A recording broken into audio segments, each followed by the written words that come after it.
नमस्कार मित्रांनो, स्वागत आहे तुमचं एका नव्या व्हिडिओमध्ये. तर मित्रांनो, एखाद्या गोष्टीचे जेवढे फायदे असतात तेवढेच एखाद्या गोष्टीचं तेवढं नुकसानही होऊ शकतं. चला तुम्हाला मी आज अशाच एका फळाबद्दल माहिती सांगतो की ते खाल्ल्यानंतर आपल्यासाठी एवढं फायदेशीर फळ आहे, पण ते खाल्ल्याच्या नंतर त्याच्यापासून नुकसानही होऊ शकतं. तर असं फळ मी तुम्हाला दाखवणार आहे. तर चला तुम्हाला दाखवतो. मी वेळ नाही घालता लगेचच तुम्हाला दाखवतो. चला.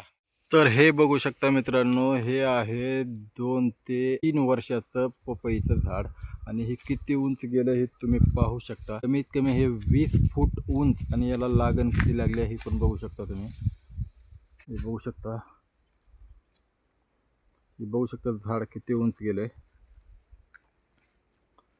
इतकी या झाडाची हाईट आहे आणि याचं बुड पण तुम्ही बघू शकता. आंब्याच्या झाडा इतकं बुड आहे.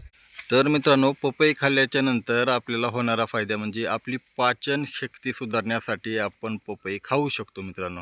आपली पाचन क्रिया जर खराब असेल किंवा कुणाला काही खाल्लेलं पचत नसेल तर रोज थोडी थोडी पपई खाल्ल्यानं, योग्य प्रमाणामध्ये पपई खाल्ल्यानं आपली पाचन शक्ती सुधारते आणि आपल्या केसांसाठी म्हणा, आपल्या डोळ्यांसाठी म्हणा अतिशय उपयुक्त असं फळ आहे मित्रांनो हे.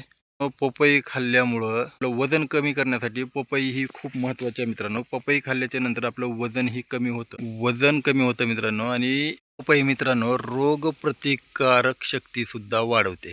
आपल्या केसासाठीही चांगले आहे आणि आपल्याला डोळ्यासाठीही पपई ही चांगली आहे मित्रांनो. बघू शकता ही पिकलेली छोटीशी पपई आहे. आणि मित्रांनो, पपईचे एवढे फायदे आहेत की आणखीन भरपूर फायदे आहेत. तुम्हाला मी थोडक्यात सांगितलं आहे कारण व्हिडिओ खूप मोठा होईल. याच्यासोबतच याचे नुकसान देखील आहेत मित्रांनो. जर पपई आपण जास्त प्रमाणामध्ये खाल्ली तर आपल्याला जुलाब लागू शकतो. आणि दुसरी एक महत्त्वाची गोष्ट म्हणजे मित्रांनो, जर गर्भवती स्त्रियांनी जर कच्ची पपई खाल्ली तर मित्रांनो, गर्भवती स्त्रीला खूप मोठ्या संकटाला सामोरे जावं लागतं मित्रांनो. गर्भपात होण्याची शक्यता जास्त असते कच्ची पपई खाल्ल्यामुळं. जसं या पपईचे फायदे आहेत तसंच या पपईचे नुकसान पण भरपूर आहेत मित्रांनो. तर ठीक आहे मित्रांनो, हे बघू शकता तुम्ही झाड कसं आहे, किती वर्षाचं झाड आहे तर मी तुम्हाला सांगितलेलंच आहे. तर ठीक आहे मित्रांनो, व्हिडिओ आवडला असेल तर लाईक करा, शेअर करा आणि ज्यांना कोणाला पपई आवडत असेल त्यांनी योग्य प्रमाणामध्ये पपई खा. ते आपल्यासाठी चांगले आहे. जास्त प्रमाण जर पपईचं झालं तर आपल्या तब्येतीमध्ये बिघाड होऊ शकतो. तर ठीक आहे मित्रांनो, भेटूया नेक्स्ट व्हिडिओमध्ये. तोपर्यंत जय हिंद, जय महाराष्ट्र, हर हर महादेव.